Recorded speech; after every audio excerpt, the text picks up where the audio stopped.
Bonjour à toutes et à tous, bienvenue sur educatif.fr. Aujourd'hui, on va avoir une première propriété sur la fonction exponentielle. Alors, tout simplement, la fonction exponentielle, vous pouvez l'écrire comme ceci. Vous pouvez vous dire déjà, la fonction exponentielle, elle est définie sur R. Donc on l'écrit f de x égale e de x. Vous avez des premières propriétés qui sont très importantes, c'est cet aspect exposant, c'est-à-dire quand vous allez avoir exponentielle de a plus b. D'accord? Vous pouvez l'écrire comme ceci si vous le désirez. Vous pouvez écrire f de a plus b, c'est égal à exponentielle de a plus b. Mais en réalité, si vous voulez vous rappeler des premières propriétés simplement, ben c'est très simple, c'est les mêmes propriétés que sur les puissances. Donc exponentielle de a plus b, c'est exponentielle de a multiplié par exponentielle de b. Les mêmes règles que pour les puissances. Si jamais vous devez calculer f de 2a par exemple, c'est-à-dire exponentielle de 2a. Eh bien, c'est très simple. Attention ici, hein. Vous n'avez pas un plus, vous avez une constante, c'est-à-dire, par exemple, si vous devez calculer f de 3a, e de 3a, ou f de k fois a, où k est un réel, c'est-à-dire e de ka, comment est-ce qu'on va faire le calcul? Eh bien, c'est les mêmes règles que vous connaissez déjà pour les puissances, c'est-à-dire que vous allez dire tout simplement que c'est égal à e de a exposant 2. Pour ceci, vous allez écrire que c'est e de a exposant 3, et pour e de ka, vous écrirez que c'est e de a exposant k. Voilà, donc ici vous avez déjà deux premières propriétés, je vous les rappelle ici. Quand vous avez exponentielle de a plus b, c'est exponentielle de a fois exponentielle b, première chose. Et quand vous avez exponentielle de ka, eh bien c'est exponentielle de a à la puissance k. Voilà, c'est les mêmes règles que vous avez sur les puissances. Petit rappel, bien sûr, mais ça on l'avait déjà vu, exponentielle de 0, c'est égal à 1. On aura une petite notation qui sera la suivante. Exponentielle de 1, on le notera e. Et cette valeur-là, elle est à peu près égale à 2,7, tout simplement. Alors ça, ce sont les toutes premières propriétés. On va se poser une question, qui est la suivante. Qu'est-ce qui se passe si on veut calculer exponentielle de a moins b?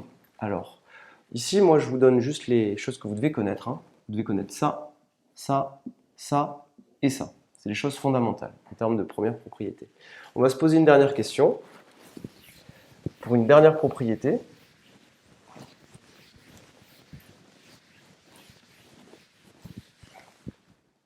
on va se poser la question, quelle est la valeur d'exponentielle a moins b? Comment est-ce qu'on fait pour le calculer? Est-ce qu'il y a une meilleure formule qui serait intéressante à calculer? Alors, exponentielle a moins b, je vais vous le donner, c'est égal à exponentielle a sur exponentielle b. Ah. Alors, déjà, cette formule-là, il va falloir la connaître, mais on va essayer de comprendre un petit peu d'où est-ce qu'elle vient. Alors, il y a une autre formule qu'il faut connaître, c'est celle-ci, exponentielle moins a. Exponentielle moins a, c'est égal à 1 sur exponentielle a. Deuxième chose à savoir. Alors, bien, comment déjà trouver et expliquer cette formule-là? Alors, je vais vous donner une petite astuce. Exponentielle de a plus moins a. Ça vaut combien ça? A plus moins a, ça vaut 0. Mais, autrement dit, avec ce qu'on a vu tout à l'heure, vous savez que exponentielle a plus b, c'est exponentielle a fois exponentielle moins a. Et oui, en effet, tout à l'heure, je vous ai expliqué ceci, je vous ai dit e de a plus b, c'est exponentielle a fois exponentielle b. Ce qui veut dire que là, en fait, le petit a qui est là, il correspond à ça, et le moins a qui est là, il correspond au b. Donc je peux écrire les choses comme ça. Mais cette écriture-là, c'est égal à exponentielle de 0. Exponentielle de 0, je vous rappelle que ça vaut 1. Donc au final, on a ceci. E de a fois e de moins a, c'est égal à 1. En conséquence, on en déduit quoi? On en déduit que exponentielle moins a, c'est égal à 1 sur exponentielle a. Voici une nouvelle formule qu'on vient de démontrer, et la démonstration utilise cet outil-là.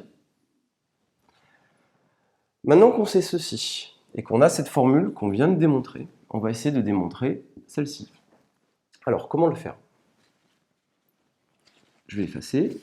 Alors ça, c'est quand même utile à savoir, ce que je viens de prouver.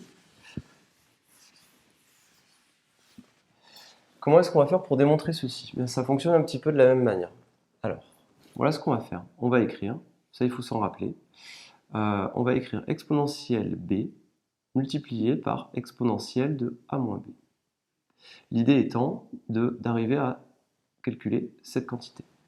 Alors, exponentielle b fois exponentielle a moins b, on utilise la propriété qu'on a déjà vue tout à l'heure. On peut dire que c'est exponentielle de b plus a moins b. Mais cette quantité-là, b plus a moins b, c'est égal à a. Donc au final, on a que exponentielle b multiplié par exponentielle a moins b, c'est égal à exponentielle a.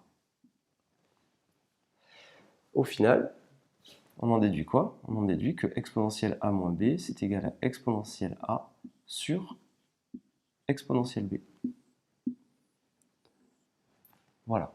Donc au final, voici les formules qu'il faut connaître, celles que je vous ai présentées tout à l'heure, celle-ci, et évidemment celle-ci. Faites une petite fiche de tout ça, ce sont les formules obligatoires à connaître pour débuter. Et je vous remercie de m'avoir écouté et à très bientôt sur educatif.fr.